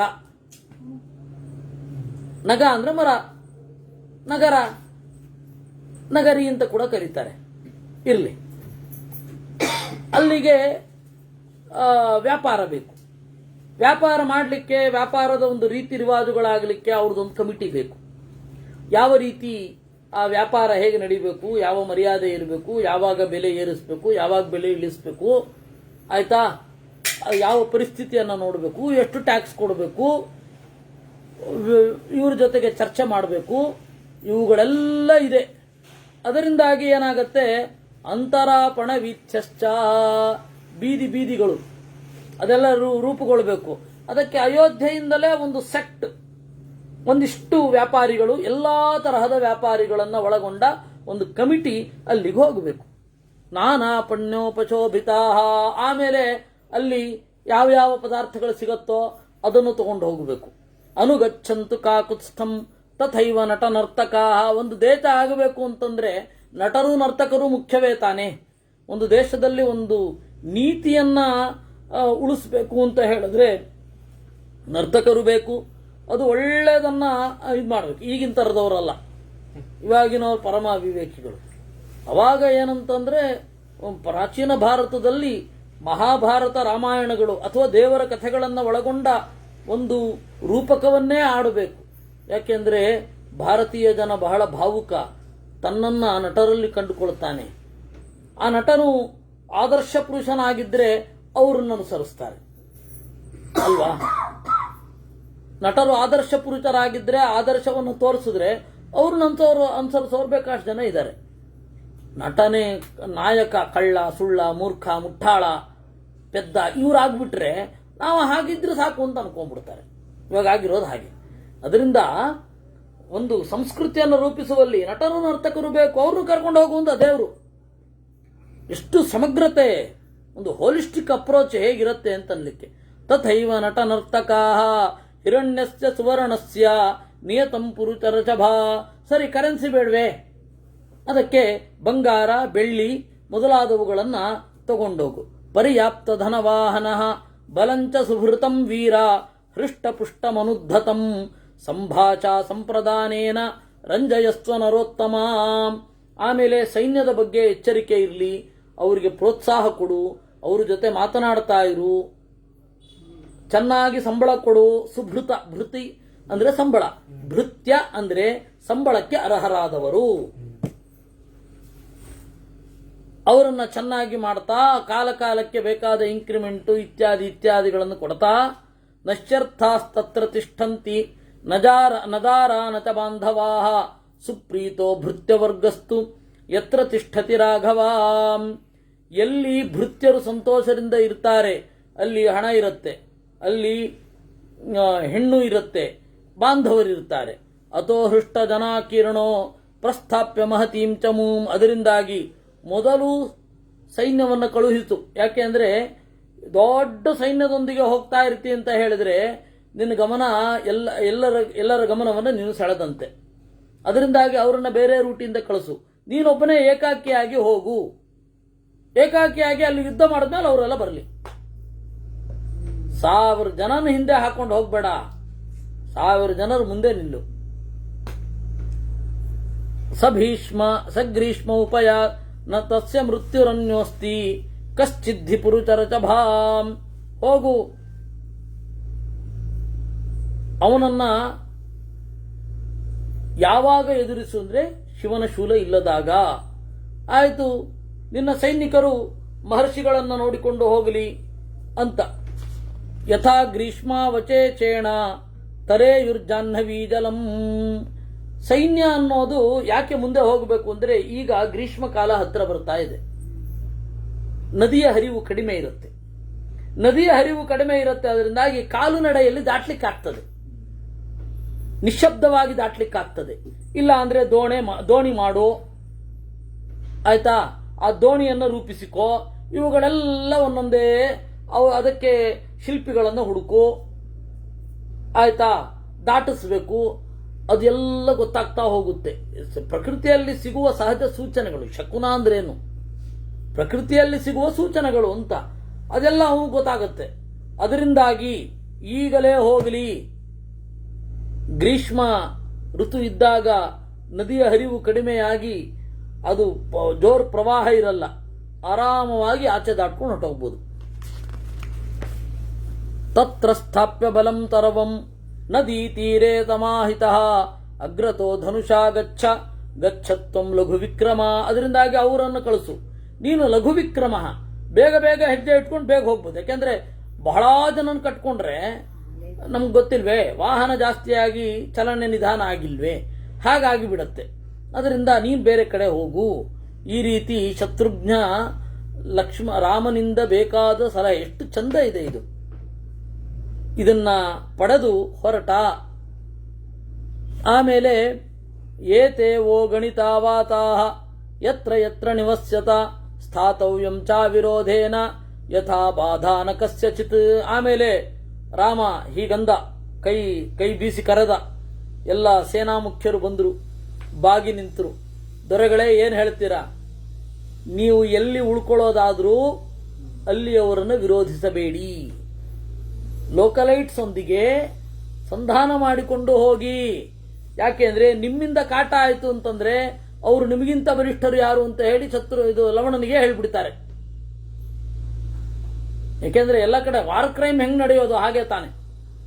ಒಂದು ವಾರ್ ಕ್ರೈಮು ಯಾಕೆ ನಡೆಯೋದು ಅಂತಂದ್ರೆ ನಮ್ಮ ಶತ್ರುಗಳು ಅಂತ ಹೇಳಿ ಸೈನಿಕರು ಏನ್ ಮಾಡ್ತಾರೆ, ಅವರನ್ನ ಬಲಾತ್ಕಾರವಾಗಿ ಆಹಾರ ಕಿತ್ಕೊಳ್ಳೋದು, ಅವರ ಹೆಣ್ಣುಮಕ್ಕಳನ್ನ ಎತ್ಕೊಂಡು ಹೋಗೋದು, ಅವೆಲ್ಲ ಮಾಡ್ತಾರೆ ಸಾಮಾನ್ಯವಾಗಿ ಎಲ್ಲ ಕಡೆ. ಭಾರತ ಬಿಟ್ಟು ಬೇರೆ ಎಲ್ಲದರ ವಾರ್ ಕ್ರೈಮ್ ದಾಖಲಾಗಿರೋದೇ ಹಾಗೆ. ಅದರಿಂದಾಗಿ ರಾಮ ಹೇಳಿದ, ನೀವು ಎಲ್ಲಿ ಎಲ್ಲಿ ಹೋಗ್ತೀರಾ ಅಲ್ಲಿ ವಿರೋಧ ಇರಬಾರದು. ಸ್ಥಾತವ್ಯಂ ಚ ಅವಿರೋಧೇನ ಯಥಾ ಬಾಧಾ ನ ಕಸ್ಯಚಿತ್. ಈ ರೀತಿಯಾಗಿ ಹೇಳಿ ಆ ಸೈನ್ಯವನ್ನು ಕಳುಹಿಸಿದ. ಆಮೇಲೆ ಶತ್ರುಘ್ನ ಕೌಸಲ್ಯೆಯನ್ನು, ಸುಮಿತ್ರೆಯನ್ನು, ಕೈಕೈಯನ್ನು ನಮಸ್ಕಾರ ಮಾಡಿ ರಾಮಂ ಪ್ರದಕ್ಷಿಣೀಕೃತ್ಯ, ರಾಮನಿಗೆ ಪ್ರದಕ್ಷಿಣೆ ಬಂದು ತಲೆಬಾಗಿ ನಮಸ್ಕರಿಸಿ, ಆಮೇಲೆ ಲಕ್ಷ್ಮಣನಿಗೆ ನೋಡಿ, ಲಕ್ಷ್ಮಣ ಸೆಕೆಂಡ್ ಎರಡನೇವನು ಎಲ್ಲ ಸ್ಪಷ್ಟ ಉಂಟು. ಇವ್ರ್ಯಾರೋ ಗೊಂದಲ ಮಾಡಿಕೊಂಡು ಅವರಿಬ್ರು, ಈ ಕಾಳಿದಾಸಾದಿಗಳ ಅವ್ಯವಸ್ಥೆ ಅದು, ಅವರೆಲ್ಲ ಇಬ್ರು ಒಟ್ಟಿಗೆ ಅಂತ, ಅವಳಿ ಮಕ್ಕಳು ಎಲ್ಲಿಂದ ಕನಸು ಬಿತ್ತೋ ದೇವರಿಗೆ ಗೊತ್ತು ಅವ್ರಿಗೆ. ಕೌಸಲ್ಯ ಲಕ್ಷ್ಮಣಂ ಭರತಂ ಚೈವ ಪ್ರಣಿಪತ್ಯ ಕೃತಾಂಜಲಿ. ರಾಮ ಆದ್ಮೇಲೆ ಲಕ್ಷ್ಮಣ, ಲಕ್ಷ್ಮಣ ಆದ್ಮೇಲೆ ಭರತ, ಭರತ ಆದ್ಮೇಲೆ ಉಳಿದ ಎಲ್ಲರಿಗೂ ಹೇಳಿ ಪುರೋಹಿತಂ ವಸಿಷ್ಠಂಚ, ಪುರೋಹಿತರಿಗೆ ನಮಸ್ಕಾರ ಮಾಡಿ ರಾಮನಿಂದ ಅನುಮತಿಯನ್ನು ಪಡೆದು ಶತ್ರುಘ್ನ ಏನು ಮಾಡಿದ, ಹೊರಟ. ನಿರ್ಯಾಪ್ಯ ಸೇನಾಮಥ ಸೋಗ್ರತಸ್ತದ ಗಜೇಂದ್ರವಾಜಿ ಪ್ರವರೌಘ ಸಂಕುಲಾಂ, ಆಮೇಲೆ ಕಳುಹಿಸಿದ. ಈ ರೀತಿಯಾಗಿ 64ನೆಯ ಸರ್ಗ ಮುಗಿದಿದೆ. ಪ್ರಸ್ಥಾಪ್ಯ ಚ ಬಲಂ ತರವಂ ಮಾತ ಮಾತ್ರೋಷಿತ ಪಥೀ. ನಿಧಾನವಾಗಿ ಸಾಗುತ್ತಾ ಸಾಗುತ್ತಾ 1 ತಿಂಗಳು ಕಳೆದಂತೆ ಶತ್ರುಘ್ನ ವೇಗವಾಗಿ ಹೋದ. ಆದರೆ ಮಾತ್ರ ದ್ವಿರಾತ್ರ ಮಂತರೇ ಚೂರ ಉಷ್ಯ ರಾಘವನಂದನ. ಆಮೇಲೆ ವಾಲ್ಮೀಕಿಗಳ ಆಶ್ರಮವನ್ನು ತಲುಪಿದ. 2 ದಿವಸಗಳ ಕಾಲ 2 ರಾತ್ರಿಯನ್ನು ಕಳೆದ. ಅಯೋಧ್ಯೆಯಿಂದ ಮಧುರೆಗೆ ಹೌದು, ಬರ್ತಾ ಇರೋದು. ಮಧುವನ ಆಗ 1 ತಿಂಗಳು ತಗೊಳ್ತಾ. ಹೌದು, ಅಂದ್ರೆ ಏನಾಗುತ್ತೆ ಗೊತ್ತಾ, ಅವಾಗ ರೂಟ್ಸ್ ಬೇರೆ ಇರುತ್ತೆ. ನೀವೀಗ ಸಾರ್ಥವಾಹ ಅಂತ ಹೇಳಿ ಬಹಳ ಒಳ್ಳೆ ರಿಸರ್ಚ್ ಮಾಡಿ ಬರೆದಿರುವ ಒಂದು ಪುಸ್ತಕ ಇದೆ. ಅದರಲ್ಲಿ ಮೊದಲ ರೂಟ್ಸ್ ಹೇಗಿತ್ತು ಅಂತ, ಮೊದಲ ಇದು ಹೇಗಿತ್ತು, ಯಾಕೆಂದ್ರೆ ಇವಾಗಿನ ತರ ಸಿಂಗ್ ಅಂತ ಹೋಗ್ಬಿಡಲ್ಲ. ಇವಾಗ ಏನಂದ್ರೆ ನಾವು ನೋಡ್ತೇವೆ, ಇಲ್ಲಿ ಉತ್ತರ ಪ್ರದೇಶದಲ್ಲಿಯೇ ಅಯೋಧ್ಯೆ ಇರೋದು, ಅದೇ ಉತ್ತರ ಪ್ರದೇಶದಲ್ಲಿ ಮಧುರೆ ಇದೆ, ಅದರಿಂದಾಗಿ ಸೀದಾ ಒಂದೇ ಸಮ ಹೋಗ್ಬಿಡ್ಬೋದು ಅಂತ. ಅವಾಗಿನ ದಾರಿ ನಮಗೆ ಗೊತ್ತಿಲ್ಲ, ನಂಬರ್ 1. ನಂಬರ್ 2, ಮಧುವನ್ನ ನೇರವಾಗಿ ಹಾಗೆ ಎದುರಿಸಲಿಕ್ಕೆ ಹೋಗಬೇಡಿ ಅಂತ ತಾನೇ ಹೇಳ್ತಾ ಇರೋದು. ಜನಗಳ ವಿಶ್ವಾಸವನ್ನು ಸಂಪಾದಿಸಿ. ಈಗ ಯುದ್ಧಕ್ಕೆ ಹೋಗೋದು ಬೇರೆ, ನಾವು ಅವಸರದಲ್ಲಿ ಹೋಗೋದು ಬೇರೆ. ನಮಗೆ ಏನು ಅಲ್ಲೇನು ಗೆಲ್ಲಬೇಕು ಅಂತಿರಲ್ಲ, ಅಲ್ಲಿ ವಾಸ ಮಾಡಬೇಕು ಅಂತ ಕೂಡ ಇರಲ್ಲ. ಹೋಗಿ 1 ದಿವಸ ಟಕ್ಕ ಹೋಗಿ ವಾಪಸ್ ಬಂದ್ಬಿಡೋದು. ನಮ್ಮ ಉದ್ದೇಶಗಳು ಬೇರೆ, ನಮ್ಮ ಇದು ಬೇರೆ ಅಲ್ವಾ. ಅದೇ ಶತ್ರುಘ್ನ ಹೋಗಬೇಕಾದ್ರೆ ನೀವು ತೀರಾ ಹತ್ರ ಆಗಿರ್ಬೋದು, ಒಂದು ರಾತ್ರಿಯ ಪ್ರಯಾಣವೂ ಇರ್ಲಿಕ್ಕಿಲ್ಲ. ನೀವು ನೋಡಿದ್ರೆ ಅದೇ ಅಂದ್ರೆ ಇವಾಗ ನಾವು ತಿರುಪತಿ ಹೋಗ್ಬೇಕು ಅಂದ್ರೆ ಬೆಂಗಳೂರಿಂದ ನಡ್ಕೊಂಡು ಆಲ್ಮೋಸ್ಟ್ 50 ಕಿಲೋಮೀಟರ್ಸ್ ಹೋದ್ರು ಅಲ್ಲಲ್ಲ, ಅದೇ ಅವಾಗ ಬೇರೆ ರೂಟ್ ಇತ್ತು. ಫಸ್ಟ್ ನದಿಗಳೆಲ್ಲ ಬರುತ್ತೆ, ನಿಧಾನಕ್ಕೆ ಹೋಗಿ ಅದಕ್ಕಾಗಿ ನದಿ ಹರಿತಾ ಇರುತ್ತೆ. ಇವಾಗ ಅದ್ಯಾವುದು ಇಲ್ಲ. ಮತ್ತೆ ಅವಾಗಿನ ರೂಟೇ ಬೇರೆ. ಅವಾಗ ಎಷ್ಟೋ ಕನೆಕ್ಷನ್ ಪಾಯಿಂಟೇ ಇರಲಿಲ್ಲ. ಆಮೇಲೆ ಯಾವಾಗ ಆಯ್ತು, ಬ್ರಿಟಿಷರ್ ರೋಡ್ ಮಾಡಿದ್ಮೇಲೆ ಏನಾಯ್ತು, ಬ್ರಿಟಿಷರ್ ರೋಡ್ ಮಾಡಿದ್ಮೇಲೆ ನಾವು PWD ಮಾಡಿದಾಗ ಏನಾಯ್ತು, ಅದೆಲ್ಲ ದೊಡ್ಡ ಸಂಗತಿ. ಅದರಿಂದಾಗಿ ಇಲ್ಲಿ ಇರೋದು ಹೀಗೆ, ನಿಧಾನಕ್ಕೆ ಹೋಗು ಅಂತ ಅವನು ವಾಲ್ಮೀಕಿಗಳ ಆಶ್ರಮಕ್ಕೆ ಹೋದ. ವಾಲ್ಮೀಕಿಗಳ ಆಶ್ರಮದಲ್ಲಿ ನಮಸ್ಕಾರ ಮಾಡಿ, ಭಗವನ್ ವಸ್ತು ಮಿಚ್ಚಾಮಿ ಗುರು ಕೃತ್ಯಾದಿಹಾಗತಃ. ಪೂಜ್ಯರೇ, ನಾನು ವಾಸ ಮಾಡಬೇಕು ಅಂತ ಇದ್ದೇನೆ. ನಮ್ಮ ಅಣ್ಣ ಗುರು ಅಂದ್ರೆ ಹಿರಿಯ ಗುರುಗಳ ಕೃತ್ಯ ಇದೆ, ನಾಳೆ ಬೆಳಗ್ಗೆ ಹೊರಡುತ್ತೇನೆ. ಪ್ರತೀಚೀಂ ದಾರುಣಾಂ ದಿಶಂ, ಪಶ್ಚಿಮ ದಿಕ್ಕಿಗೆ ಹೋಗ್ತೇನೆ ಅಂತಂದ. ಶತ್ರುಘ್ನಸ್ಯ ವಚ ಶ್ರುತ್ವ, ಅದಕ್ಕೆ ನಕ್ಕರು ಅವರು. ಸ್ವಾಗತ ಅಪ್ಪ, ಸ್ವಮಾಶ್ರಮ ಮಿದಂ ಸೌಮ್ಯ ರಾಘವಾಣಾಂ ಕುಲಸ್ಯ ವೈ, ನಿಂಬೆ ಆಶ್ರಮ ಇದು ಅಂದ್ಬಿಟ್ರು. ಹಾಗೆ ಹೇಳಿ ಆಸನ ಪಾದ್ಯ ಮೊದಲಾದವುಗಳನ್ನೆಲ್ಲ ಸ್ವೀಕರಿಸು ಅಂತ, ನಮ್ಮ ಫಲಮೂಲ ಭೋಜನವನ್ನೇ ನೀನು ಅನುಭವಿಸು ಅಂತಂದ್ರು. ಅವನು ಏನ್ ಮಾಡಿದ, ನಗರದ ಭೋಜನವನ್ನ ಆರಾಮವಾಗಿ ಬಿಟ್ಟು ವನ್ಯ ಭೋಜನವನ್ನು ಸ್ವೀಕರಿಸಿ, ಪೂರ್ವ ಯಜ್ಞ ವಿಭೂತಿಯಂ ಕಸ್ಯಾಶ್ರಮ ಸಮೀಪತಃ ತತ್ತಸ್ಯ ಭಾಷಿತಂ ಶ್ರುತ್ವ ವಾಲ್ಮೀಕಿರ್ವಾಕ್ಯಮಬ್ರವೀತ್. ಇದು ಯಾರ ಆಶ್ರಮ? ನೀವು ಇಲ್ಲಿ ಈಗ ವಾಸ ಮಾಡ್ತಾ ಇದ್ದೀರಾ, ಈಗ ಇಲ್ಲಿ ತಪಸ್ಸು ಮಾಡ್ತಾ ಇದ್ದೀರಾ. ಇದು ಯಾರ ಆಶ್ರಮ ಅಂತಂದಾಗ, ನಿಮ್ಮ ಪೂರ್ವಜನೆಯಪ್ಪ ಸುದಾಸ ಅಂತ, ಆ ಸುದಾಸನ ಮಗ ಸೌದಾಸ ಅಂತ ಇದ್ದ. ಆ ಸೌದಾಸನ ಆಶ್ರಮ ಇದು. ಹೌದಾ, ಅವ್ರ ಕಥೆ ಹೇಳಿ ಇಂದ.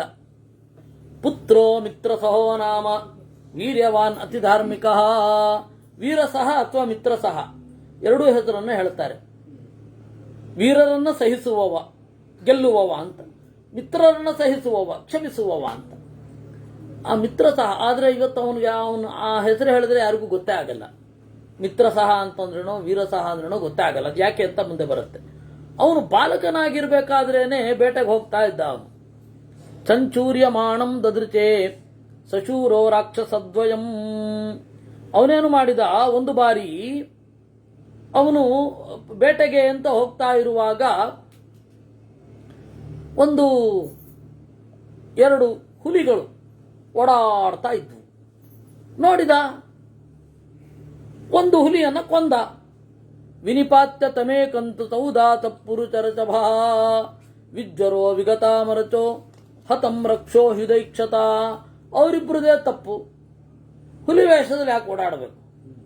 ಒಬ್ಬ ಸತ್ತಾಗ ಇನ್ನೊಬ್ಬನಿಗೆ ಸಿಟ್ಟು ಬಂತು. ಬಹಳ ಸಿಟ್ಟು ಮಾಡಿಕೊಂಡ ಅವನು. ಯಸ್ಮಾದ್ ಅನಪರಾಧಂ ತಂ ಸಹಾಯಂ ಮಮ ಜಘ್ನಿಮಾನ್ ತಸ್ಮಾತ್ ತವ ಪಿಪಾಪಿಷ್ಠ ಪ್ರದಾಸ್ಯಾಮಿ ಪ್ರತಿಕ್ರಿಯಾಂ. ಏನೋ ಅಪರಾಧ ಇಲ್ದೇನೆ ನನ್ನ ತಮ್ಮನನ್ನ ಕೊಂದೇನೋ, ಮಾಡ್ತೇನೆ ನಿನಗೆ ಅಂತ ಹೇಳಿ ಠಂಗ್ ಅಂತ ಕಣ್ಮರೆ ಆಗೋದ. ತತ್ರೈವ ಅಂತರಧೀಯತ. ಅವನು ಮರ್ತು ಹೋಯ್ತು ಈ ಮಿತ್ರ ಸಹನಿಗೆ. ರಾಜ ಆದ. ರಾಜ ಆಗಿ ಚೆನ್ನಾಗಿ ಅಶ್ವಮೇಧಾದಿ ಯಾಗಗಳನ್ನು ಮಾಡ್ತಾ ಇದ್ದ. ವಸಿಷ್ಠರು ಅವನ ಸದಾಚಾರದಿಂದ ಪ್ರೀತರಾಗಿ ಜೊತೆಗೆ ಇದ್ರು. ಆ ಯಜ್ಞ ಮುಗಿತು. ಮುಗಿದ ಮೇಲೆ ಪೂರ್ವವೈರ ಮನುಸ್ಮರನ್, ತನ್ನ ಸೇಡಿನ ಕಥೆ ನೆನಪಾಯಿತು. ನಾನು ಸೇಡು ತೀರಿಸ್ಕೋಬೇಕು ಅಂತಿದೆ, ಇದು ಸರಿಯಾದ ಕಾಲ ಅಂತ ಹೇಳಿ ವಸಿಷ್ಠ ರೂಪವನ್ನು ಧರಿಸಿಕೊಂಡು ಬಂದ. ಅವನು ಬಂದು ಹೇಳಿದ, ನಾನು ಯಜ್ಞ ಮಾಡಿಸಿದ್ದೇನೆ. ವಸಿಷ್ಠನಾಗಿ ಆ ರಾಕ್ಷಸ ಬಂದಿದ್ದು. ನಾನು ಯಜ್ಞ ಮಾಡಿಸಿದ್ದೇನೆ, ನರಮಾಂಸ ಬೇಕು ನನಗೆ ಅಂತಂದ. ದೀಯತಾಮಿತಿ ಶೀಘ್ರಂ ವೈ ನಾತ್ರ ಕಾರ್ಯ ವಿಚಾರಣ. ಯೋಚನೆ ಎಲ್ಲ ಮಾಡಬೇಡ, ನಾನು ಹೇಳಿದ್ದನ್ನು ಮಾಡು. ಕೆಲವರು ಇರ್ತಾರೆ ಹಾಗೆ, ಯಾಕೆ ಲೇಟೋ ಕಾರಣ ಎಲ್ಲ ಹೇಳಬೇಡ ಹಾಗೆ. ಅದರಿಂದ ದೊಡ್ಡ ತರ್ಕ ಪ್ರೊಫೆಸರ್ ಅವರು, ಇಡೀ ದಕ್ಷಿಣ ಭಾರತದಲ್ಲಿ ದೊಡ್ಡ ತರ್ಕ ವಿದ್ವಾಂಸರು. ಅವರು ಪ್ರಿನ್ಸಿಪಾಲ್ ಆದಾಗ ನಮಗೆ ಯಾಕೆ ಲೇಟು, ಕಾರಣ ಎಲ್ಲ ಹೇಳಬೇಡ ಅಂತ ಇದ್ರು. ಏನ್ ಮಾಡೋದು? ಯಸ್ಮಾದ್ ಅನಪರಾಧಂ ತಂ. ಅವನು ಬಂದ, ಯೋಚನೆ ಎಲ್ಲ ಮಾಡಬೇಡ, ನಾತ್ರ ಕಾರ್ಯ ವಿಚಾರಣ. ಅದನ್ನ ಕೇಳಿದ. ಅಡಿಗೆ ಅವ್ರನ್ನ ಕರೆದ. ಇವನೇ ಬೇರೆ ಕಡೆಗೆ ಹೋಗಿ ಅವನೇ ಅಡಿಗೆ ಅವನಾಗಿ ಬಂದ. Double acting. ಬಂದು ಯಾರೋ ಕಮಲಹಾಸನ್ ವಂಶದವನು ಕೂಡಲೇ ಬೇರೆ ವೇಷ ಹಾಕೊಂಡು ಬಂದ. ಬಂದು ಇವಂದು 2 ಅವತಾರ ಸಾಕು. ಅವನು ಬಂದು ಏನ್ ಬೇಕು, ನಮ್ಮ ಗುರುಗಳಿಗೆ ಹೇಳಿ ಹೋಗಿದ್ದಾರೆ, ಈಗ ನರಮಾಂಸ ಬೇಕಂತೆ. ಸರಿ, ಸೀದಾ ಹೋದ ಅವನು. ಶಾಸನಾತ್ ಪಾರ್ಥಿವೇಂದ್ರಸ್ಯ ಸೂದ ಸಂಭ್ರಾಂತಮಾನತಃ. ಆಮೇಲೆ ಸಮಾನುಷ ಮಸೋ ಮಾಂಸಂ ಪಾರ್ಥಿವಾಯನ್ಯವೇದಯತ್. ಸೀದಾ ಹೋಗಿ ವಧ್ಯಸ್ಥಾನದಲ್ಲಿ ಆಗ ತಾನೇ ಶಿಕ್ಷೆಗೆ ಒಳಗಾದವರನ್ನ, ಮರಣದಂಡನೆ ಶಿಕ್ಷೆಗೆ ಒಳಗಾದವರನ್ನ ಸಂಸ್ಕಾರ ಮಾಡಿ ತಂದುಬಿಟ್ಟ ಮಾನುಷ ಮಾಂಸವನ್ನ. ವಸಿಷ್ಠರಿಗೆ ತಂದು ಕೊಟ್ಟ. ನಿಜವಾದ ವಸಿಷ್ಠರು ಕೊಟ್ಟ.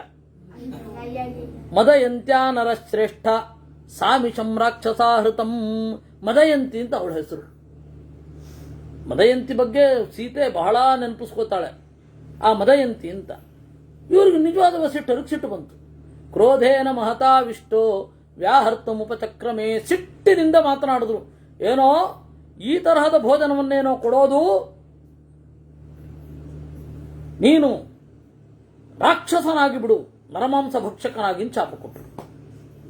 ಇವನಿಗೆ ಸಿಟ್ಟು ಬಂತು. ಎಲ್ಲ ನೀವೇ ಹೇಳಿ ಹೋಗಿಬಿಟ್ಟು ನಿಮಗಿಷ್ಟವಾದ್ದನ್ನು ಕೊಡ್ತಾ ಇದ್ರೆ ಈಗ ನೀವು ಪ್ಲೇಟ್ ಚೇಂಜ್ ಮಾಡ್ತೀರಾ?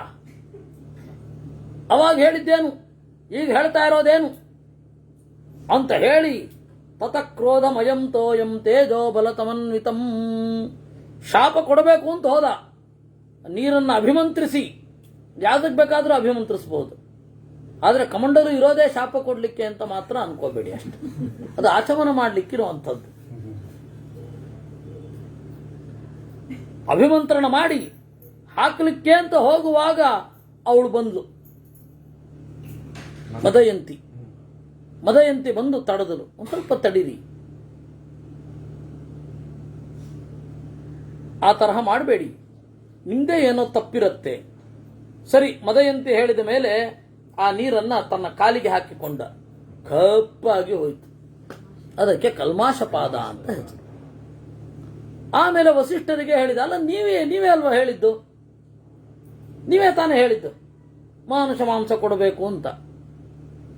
ಅದಕ್ಕೆ ಯೋಚನೆ ಮಾಡಿದ್ರು, ಇಲ್ಲ ಅದು ಈ ತರಹ ಆಗಿದೆ, ನಾನು ಹೇಗೂ ಶಾಪ ಕೊಟ್ಬಿಟ್ಟಿದ್ದೀನಿ, ಒಂದು ಕೆಲಸ ಮಾಡು, ಈ ಶಾಪವನ್ನ ಲೈಟ್ ಮಾಡ್ತೇನೆ, ಲೈಟ್ ಆಗಿಸುತ್ತೇನೆ.